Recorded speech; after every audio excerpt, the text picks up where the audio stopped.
and welcome to the CNBC TV 18 special from Washington. I'm Gopika Gopakumar and I'm here at the IDFC Investor Conference here in Washington. IDFC just closed its second infrastructure fund worth $650 million and Finance Minister P. Chidambaram was here to grace the occasion. Finance Minister is here on a visit to attract foreign investment into the country and also assure investors about India's growth story ahead of the general elections next year. Let's take a look at the events gone by. When IDFC was established by the Government of India to lead private investment flows into Indian infrastructure, it was not then and it is not now a government company. I'm glad to note that IDFC has proved to be a successful initiative and has over the years become one of the key flag bearers of enabling infrastructure development in India. IDFC is India's leading integrated infrastructure finance player, providing end-to-end infrastructure financing and project implementation services. I congratulate IDFC on successfully conveying the robustness of the Indian infrastructure investment opportunity to foreign institutional investors gathered here and elsewhere. They have committed US $650 million towards first close of its second India Infrastructure Fund, and I'm quite confident they will shortly achieve the target size of US $1 billion. This happens to be the second of the India infrastructure funds that was encouraged by the Government of India in 2008 through a direct commitment of US $25 million.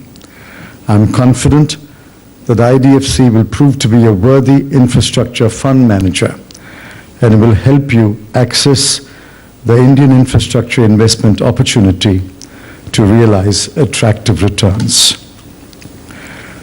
I'm happy to share with you that the focus of the Indian economy has been on infrastructure investment, which has grown massively, supported by increased private sector participation. Total investment requirements for power, roads, ports, civil aviation, etc. during the 12th plan period, that is 2012 to 2017, was projected at US $1 trillion, nearly half of which is expected to come from the private sector. This provides an ample opportunity for foreign investments to reap benefits from the high returns from India. There's a huge opportunity for foreign investment. We have massive infrastructure projects underway. Let me give you one example. The Delhi-Mumbai Industrial Corridor entails an investment of over $90 billion US. It will link Delhi to Mumbai's ports. It will cover an overall length of 1,483 kilometers and pass through 6 states of India. It will have 9 mega industrial zones of about 200 to 250 square kilometers each. There will be high-speed freight lines, 3 ports, 6 airports, a 6-lane intersection-free expressway connecting the country's political and financial capitals, and a 4,000 megawatt power plant, and provide a plug-and-play environment for manufacturing investment.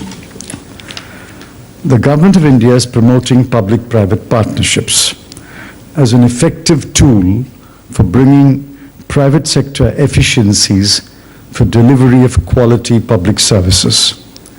India, in recent years, has emerged as one of the leading PPP markets in the world because of several policy and institutional initiatives taken by the government. We have over 1,000 PPP projects in the infrastructure sector with a total project cost of about US $97 billion. The viability gap funding scheme has been further strengthened by adding many new sectors like modern storage, education, health, and irrigation. 13 new subsectors have been included in the list of sectors eligible for VGF support under the scheme. We have taken steps to make India more attractive for foreign direct investment. FDI limits have been increased in several sectors, including retail, civil aviation, and telecom, and restrictions in the banking sector have been eased. FDI up to 100% is allowed under the automatic route in most of the sectors or activities. Investors are only required to notify and file documents at the regional office of the Reserve Bank of India. As Ambassador Rao mentioned, a few months ago, the government set up the Cabinet Committee on Investments with the Prime Minister as the chairman to expedite decisions on approvals or clearances for implementation of projects. This has improved the investment environment by bringing transparency, efficiency, and accountability in the grant of various approvals and sanctions. Through policy interventions and tax incentives, we've encouraged infrastructure development funds. This is an innovative attempt to address the issue of securing long-term debt from foreign investors for infrastructure projects. Potential investors in these will be overseas high net worth individuals and institutional investors like sovereign wealth funds, insurance, and pension funds. The income of infrastructure debt funds is exempt from income tax. Withholding tax on interest payments on borrowings of IDFs stands reduced from 20% to 5%. So far, we have 2 IDFs in the NBFC format and 4 IDFs as mutual funds. These have been approved. I'm confident that India will see a long spell of high, sustained growth, which offers opportunities for investment and engagement in various fields. I'm delighted that 2 of the world's most discerning investors, the CDC and the CDPQ, which aggregates savings in the Quebec province, 2 of the world's most discerning investors have decided to invest in the IDFC fund. I'm sure it will open the way for more investors to see the great opportunities that investing in India provides. I wish this fund success, and I have no doubt they will pay handsome returns to their investors and grow from strength to strength. So are investors convinced about India's growth potential despite the challenges in the infrastructure sector and policy paralysis that's facing the country? We'll find out on the other side of the break. Stay tuned.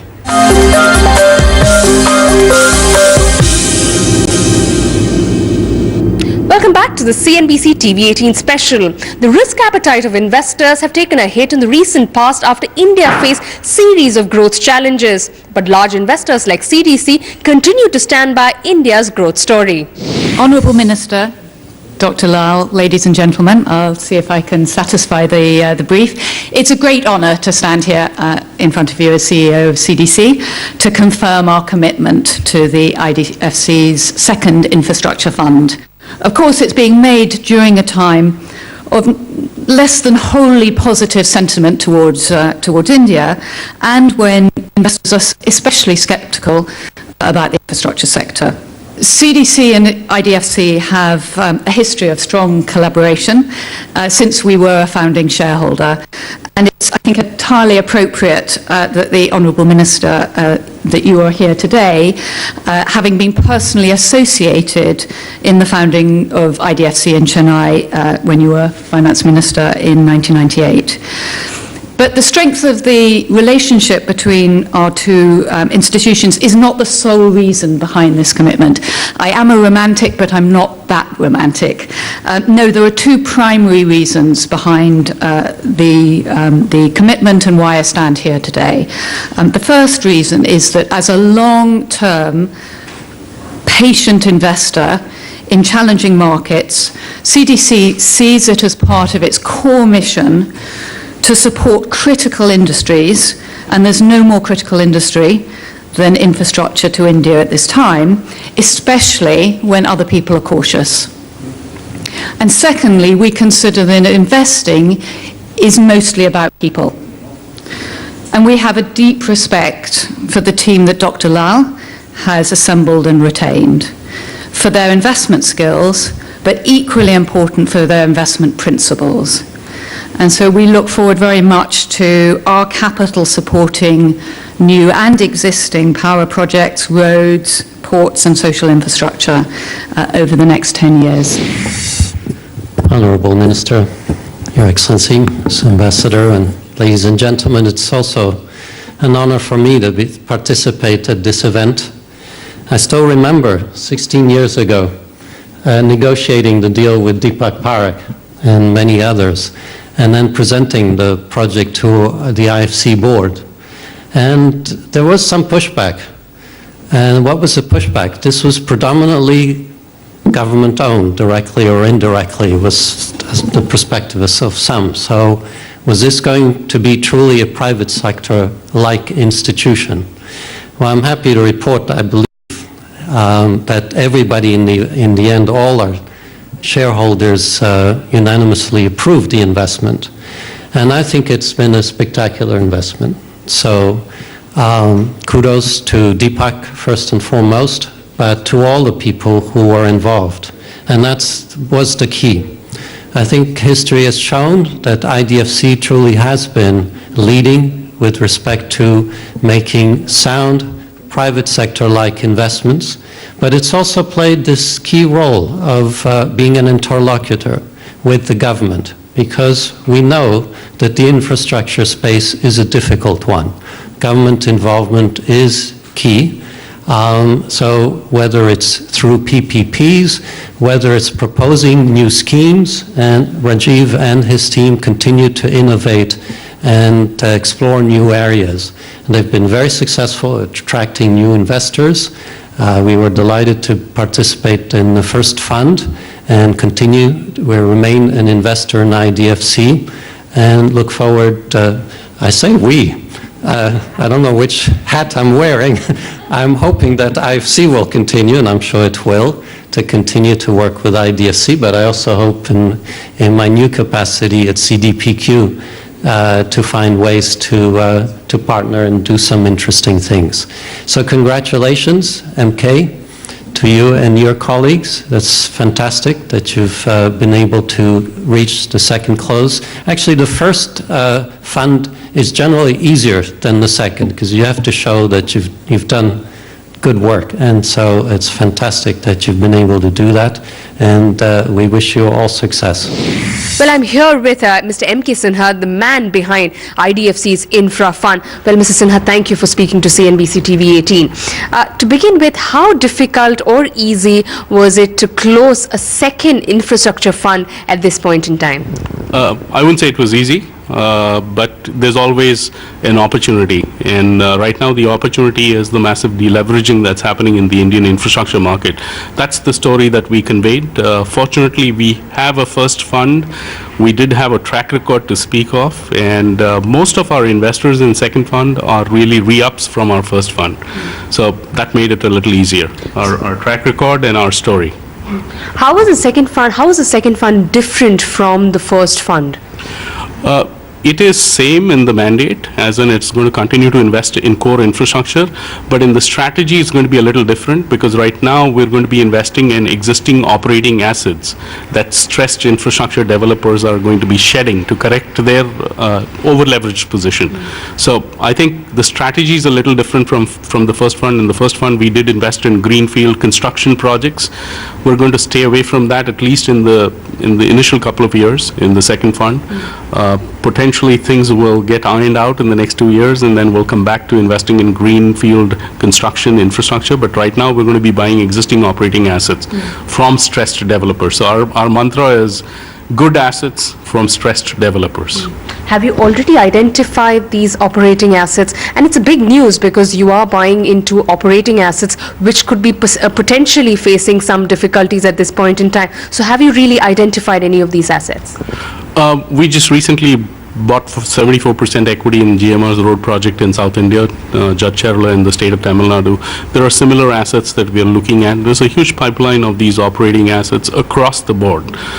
So, I think there are opportunities. We've got them identified. Obviously, I can't be talking about them in public. How much of the problems, infrastructure problems back home is because of financing difficulties, and how much is it because of the policy paralysis? Because we keep hearing more about policy paralysis issues. So considering that now the fund has been launched, do you think that this could really solve the infrastructure challenges back home? So I don't think financing is a problem. I think the issue is clarity and consistency in policy. There is policy out there.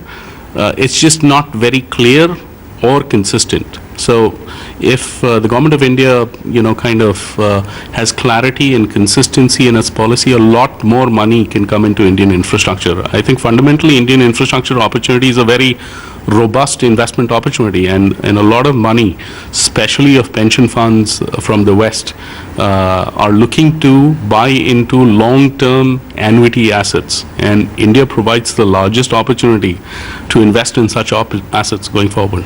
But from your conversations with investors, what is the sense that you get? Why is there so much optimism for the long-term growth story of India at this point in time? Well, you look at the Indian demographics, I don't think we have a choice but to grow. If we do not grow, 50% of our population is under 25 years of age. In the next 10 years, if you don't generate employment for these youngsters, there will be social instability. So I think the investors from the Western world look at that demographics and say that India has no choice but to grow, and so it will grow. For India to grow, infrastructure is the bottleneck, and therefore infrastructure investments have to happen. The government is doing its best in terms of facilitating these investments. Unfortunately, in a multi-party democracy, it has its own challenges of formulating policy that's acceptable to everyone. But if you look at India in 3 to 5 year snapshots, we move in the right direction.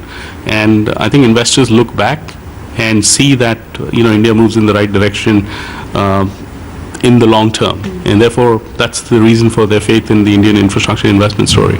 But within infrastructure, where do you see the stress? Which sectors do you see the stress? You already spoke about the road projects of GMR. Other than road sector, where else do you see stress at this point in time, and a potentially good acquisition also? Roads and power are the two largest investment opportunities in Indian infrastructure. Both these sectors have stress.